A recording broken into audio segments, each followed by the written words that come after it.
আপনারা যারা ইউএসের ফ্যামিলি ইমিগ্রেশনের বিভিন্ন ক্যাটাগরিতে বিভিন্ন স্টেজে ওয়েট করছেন তাদের অনেকেরই একটা কমন প্রশ্ন হচ্ছে যে আমি ইন্টারভিউ ডেট কবে পাবো। স্পেশালি অনেক সময় 60 ডেইজের মেইল পান আপনারা, তো এই মেইল পাওয়ার পরে যে কয়টা মেইল পেলে তারপর আমি ইন্টারভিউ ডেট পাবো, বা আমি অলরেডি 60 ডেইজের মেইল পেয়েছি আমি আর কতদিন পরে ইন্টারভিউ ডেট পাবো, তো এগুলো নিয়ে হিউজ কমেন্টস থাকে আমার। ইভেন অনেকে অ্যাপয়েন্টমেন্ট নিয়ে চলে আসে শুধুমাত্র এই ইস্যুটা নিয়ে যে আমি 60 ডেজের মেইল পেয়েছি, আমি এখন কবে ইন্টারভিউ ডেট পাবো। তো সেটার কারণে আপনাদের একটু ডিটেলস আজকে আলোচনা করব। আপনারা যেই ভিডিওটা দেখলে একদম ক্লিয়ার ধারণা পাবেন যে আপনি 60 ডেজের ডেট পেলে আপনার কতদিন পরে ইন্টারভিউ ডেট পেতে পারেন। চলুন শুরু করা যাক। তার আগে বলে নিচ্ছি, যারা আমাদের চ্যানেলে নতুন বা আমাদের চ্যানেলটি এখনও সাবস্ক্রাইব করেননি, please hit the subscribe button. আর যারা অলরেডি সাবস্ক্রাইব করেছেন তাদেরকে অসংখ্য ধন্যবাদ।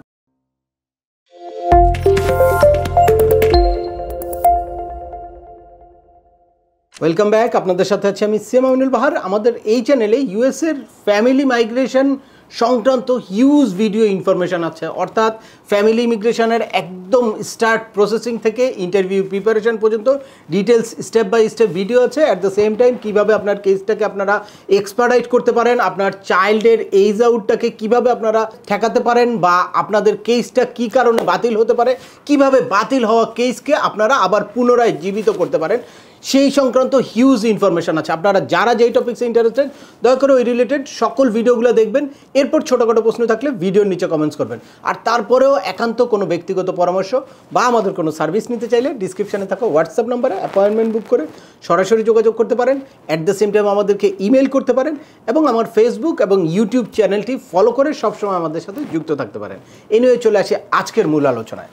আপনারা যারা ফ্যামিলি ইমিগ্রেশনের বিভিন্ন ক্যাটাগরিতে অর্থাৎ F1, F2A, F2B, F4 বা CR1, CR5, IR1 ইত্যাদি ক্যাটাগরিতে বিভিন্ন স্টেজে ওয়েট করছেন, অনেক অপেক্ষার পর, অনেক প্রতীক্ষার পর আপনারা কিন্তু ফাইনালি একটা স্টেজে গিয়ে আপনারা কি করেন, ইন্টারভিউর ডেটের জন্য ওয়েট করেন। তো তখনই আপনাদের কাছে একটা মেইল আসে যে আর 60 ডেজ পরে আমরা এরকম প্রসেসিং করছি, আর 60 ডেজ পরে আপনি ইন্টারভিউর জন্য অপেক্ষা করেন, আর 60 ডেজ পরে আপনাকে ইন্টারভিউর জন্য কল করা হবে।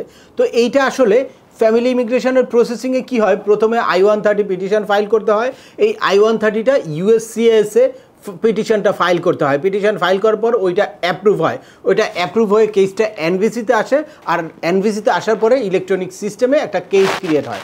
তখন আপনাদেরকে একটা কেস ক্রিয়েশন লেটার ইস্যু করে ন্যাশনাল ভিসা সেন্টার, সেখান থেকে একটা কেস নাম্বার এবং ইনভয়েস আইডি আপনাদেরকে দেওয়া হয়, যেটার মাধ্যমে আপনারা কেসে ঢুকে ফি পেমেন্ট করে তারপর DS-260 ফিল আউট করে সিভিল ডকুমেন্ট আপলোড করে ফেললে তখন ডকুমেন্টারিলি কোয়ালিফাইডের জন্য এনভিসি কেসটাকে রিভিউতে নেয়, আর রিভিউর পরে ফাইনালি গিয়ে তারা ডকুমেন্টারিলি আপনাকে কোয়ালিফাইড করে।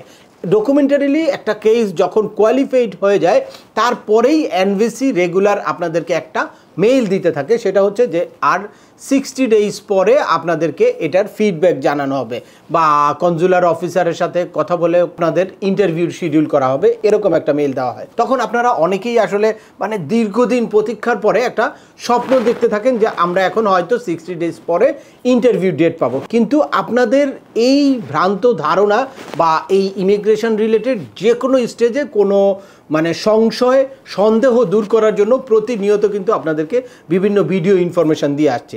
তো যারা আমাকে ফলো করেন রেগুলারলি তাদের কাছে অনেকের কাছে এই জিনিসটা ক্লিয়ার, কিন্তু যারা আসলে আমাকে ওইভাবে ফলো করেন না বা স্টাডি করেন না তাদের অনেকের কাছেই এটা একটা কনফিউশনের জায়গা তৈরি হয়। কিন্তু আমি হতাশ হই তখন যখন দেখি যে আমার একজন রেগুলার ভিউয়ার এই প্রশ্নটা আমাকে করে।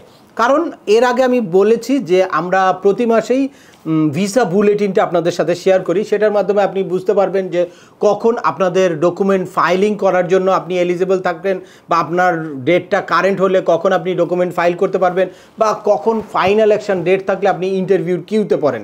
এই দুইটার পরেও এই প্যান্ডামিক সিচুয়েশনের পরবর্তী থেকে আরও একটা জিনিস আমাদের মাথায় রাখতে হয়, সেটা হচ্ছে ডকুমেন্ট কোয়ালিফাই ডেটটা কবে ছিল আপনার, বা ডকুমেন্ট কোয়ালিফাই ডেটটা কত।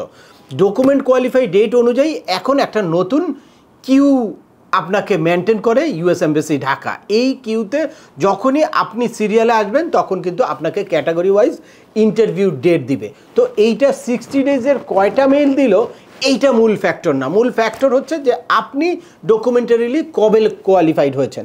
যেমন এখন F4, F3, F2A, F2B বা F2A এইসব ক্যাটাগরির ফেব্রুয়ারি 2021-এ যারা ডকুমেন্ট কোয়ালিফাই হয়েছে তারা এখন ইন্টারভিউ ডেট পাচ্ছে। আর এর বাইরে IR1, CR1, IR5 এইসব ক্যাটাগরিগুলার আলাদা একটা কিউ আছে, সেখানে যেহেতু খুব অল্প সংখ্যক এবং এটা খুব ইমার্জেন্সি বেসিস, একদম ইমিডিয়েট রিলেটিভের কেস, সুতরাং এইটা একটু ফাস্টার হয়। অনেক সময় দেখা যায় যে 22 সালে ইন্টারভিউ ডেট, 22 সালে ডকুমেন্ট কোয়ালিফাই হয়েছে তারাও এখন ইন্টারভিউ ডেট পাচ্ছে, এরকম হয়। বা F2A ক্যাটাগরিতেও কিছু কিছু এরকম হতে পারে। তো সেক্ষেত্রে আপনাদেরকে এই জিনিসটা খেয়াল করতে হবে। আমি প্রত্যেকটা ভিডিওতেই চেষ্টা করি যে এখন মানে কারা কোন ক্যাটাগরিতে ডকুমেন্ট কোয়ালিফাই হলে এখন ইন্টারভিউ ডেট পাচ্ছে এই জিনিসটা জানাতে। আপনারা যদি ওই জিনিসটা ফলো করেন তাহলে আপনাদের এই 60 ডেজের ইস্যুটা বড় করে দেখতে হবে না। আপনারা শুধুমাত্র যার যার ডকুমেন্ট কোয়ালিফাই ডেটটা বুঝলেই তাদের কাছে এই সংশয়টা আর থাকবে না। তারা আপনাদের ডকুমেন্ট কোয়ালিফাই ডেট অনুযায়ী আপনারা নিজেরাই বুঝতে পারবেন যে আপনাদের কবে ইন্টারভিউ ডেট পেতে পারেন বা কবে আপনারা ভিসা নিয়ে সপরিবারে ইউএসএতে যেতে পারবেন। তো আজকের ভিডিওটি আর দীর্ঘায়িত করছি না। আশা করি এই ভিডিও থেকে 60 ডেজের মেইল নিয়ে যাদের যত রকম সংশয় ছিল সব কিছু আপনাদের ক্লিয়ার হয়ে গেছে। তারপরেও আপনাদের যদি এই সংক্রান্ত কোনো রকম কোনো প্রশ্ন থাকে অবশ্যই আমাকে কমেন্টস করে জানাবেন। আর ভিডিওটি ভালো লাগলে বা তথ্যবহুল মনে হলে লাইক দিয়ে আপনার বন্ধুদের মাঝে শেয়ার করে দিবেন যাদের এই ইনফরমেশনগুলো অত্যন্ত প্রয়োজন। আবার দেখা হবে নতুন কোনো গুরুত্বপূর্ণ টপিকস নিয়ে। সে পর্যন্ত সবাই ভালো থাকবেন, সুস্থ থাকবেন এবং আমাদের চ্যানেলের সাথেই থাকবেন। আল্লাহ হাফেজ।